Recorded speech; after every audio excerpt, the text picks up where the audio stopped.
दुनिया की आग से अपने बच्चों को बचाने की इतनी फिक्र है कि जल्सों में तुम्हें चैन नहीं मिले, करार नहीं आए। इस कुरान के नाज़िल करने वाले रब का फरमान है, तो अनफुसकुम व अहलीकुम नारा, ईमानो वालों अपने आप को भी जहन्नम की आग से बचाओ और अपने बीवी बच्चों को जहन्नम की आग से बचाओ। ईमानदारी के साथ बताना, दुनिया की आग से बचाने की तुमने जो फिक्र की है, अल्लाह की आग से, जहन्नम की आग से बचाने की तुमने अपनी औलाद को कितनी फिक्र की है। जबकि दुनिया की आग जहन्नम की आग के मुकाबले में कुछ नहीं है। मुअत्ता इमाम मालिक पढ़ेंगे, उसमें लिखा है अगर जहन्नम से किसी को एक लम्हा सजा देकर निकाल लिया जाए, एक लम्हा एक सेकंड से भी कम होता है, एक लम्हा एक सेकंड से भी कम होता है। आंख बंद करो, खोलो, एक सेकंड हो गया, एक सेकंड देखिए हो गया, लम्हा इससे भी कम होता है। बाज़ मुज्तहिदीन और मुहक्किकीन ने लिखा है कि लम्हा सेकंड का 10वां हिस्सा होता है, यानी एक सेकंड के 10 हिस्से करो तो उसका एक हिस्सा होता है लम्हा। अब कितना कम होगा वो आप अंदाजा लगा लो। हम तो एक सेकंड ही को समझ रहे हैं सबसे कम, लेकिन एक सेकंड का भी 10वां हिस्सा कितना कम हुआ।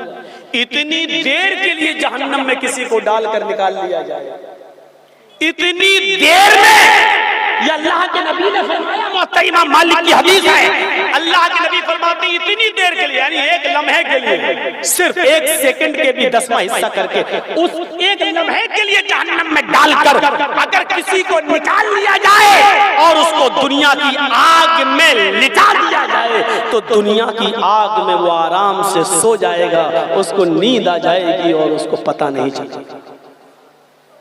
आप अंदाजा लगा सकते हैं कि फिर जहन्नम की आग कितनी खतरनाक होगी। एक लम्हा जहन्नम की आग में जलकर आने वाले आदमी को दुनिया की आग में नींद आ जाएगी, ऐसा लगेगा जैसे सर्दी में हम आग के पास बैठ कर ताप रहे हैं। उस आग से हम अपनी औलाद को नहीं बचा रहे। अली मियां नदवी रहमतुल्लाह अलैह, अल्लाह उनकी मग़फ़िरत फरमाए, उनकी कब्र को नूर से भर दे, करवर करवर राहत हो सुकून नसीब फरमाए। लखनऊ के एक जलसे में बहुत बड़ा इज्तिमा था, उनकी तकरीर हो रही थी और बहुत दूर दूर से लोग उनका इज्तिमा में आए थे। लेडीज की बसें आई थी और जेंट्स की भी बसें आई थी। 12 बजे तक जलसा चलना था। जलसा चला, उस जलसे में जहां ख्वातीन का, लेडीज का इंतजाम था, वहां औरतों की नजर एक औरत पर पड़ी जो बहुत परेशान थी, बहुत परेशान थी।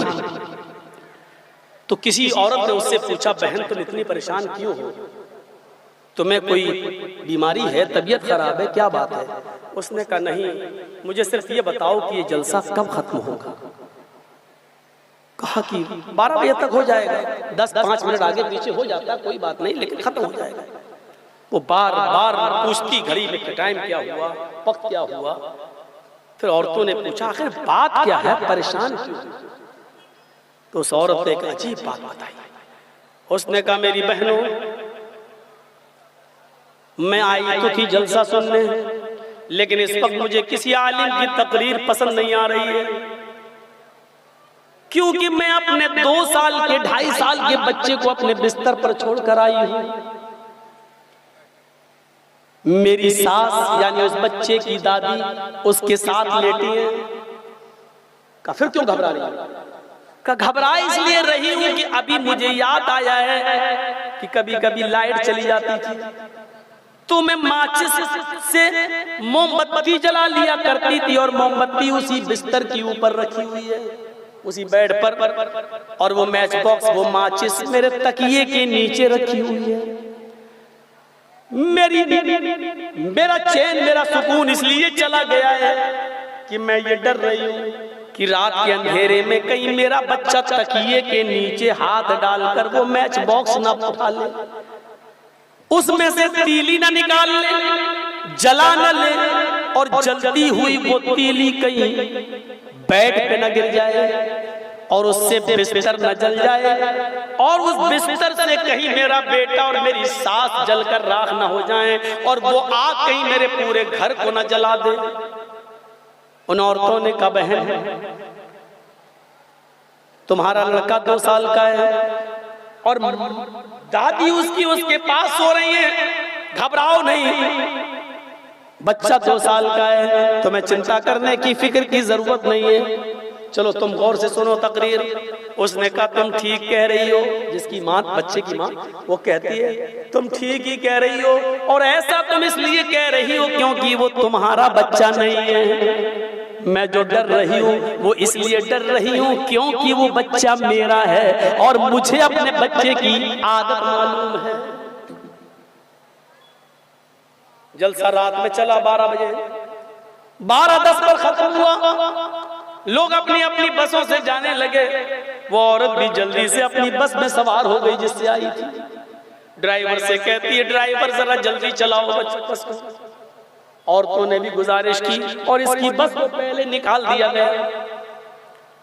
ये घर पे पहुंचती है, जलसे से लेके घर तक जो जो ख्यालात इसके दिल में आ रहे थे, जब घर पहुंचती है तो क्या देखती है, जो जो उसने सोचा वो सब कुछ हो चुका है। बच्चे ने तकिए के नीचे से माचिस निकाल भी ली, जाग भी चुका था, माचिस निकाल भी ली थी, तीली जला भी चुका था, जलती हुई तीली का टुकड़ा बेड पे गिर भी चुका था, बिस्तर पे आग भी लग चुकी थी और उस आग में जलकर बच्चा और उसकी दादी दोनों जलकर राख भी हो चुकी थी और उस आग ने उस घर को भी पकड़ रखा था।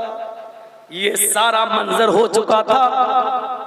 मेरे भाइयों, इस पूरे वाक़े को बताने का मेरा मकसद सिर्फ एक ही है। एक माँ को अपने बच्चे की कितनी फिक्र होती है कि वो जलसे में पहुंचकर उसका दिमाग सिर्फ अपने बच्चे पर लगा रहा है। वो आलिम की तकरीर, मौलाना की तकरीर उसको समझ में नहीं आ रही है, उसका जहन दिमाग बच्चे की तरफ लगा। स्टेज पर बैठे हुए मुअज़्ज़ज़ व मुअक्कर उलमाए किराम और आपके इस इलाके के बाइज्जत अफराद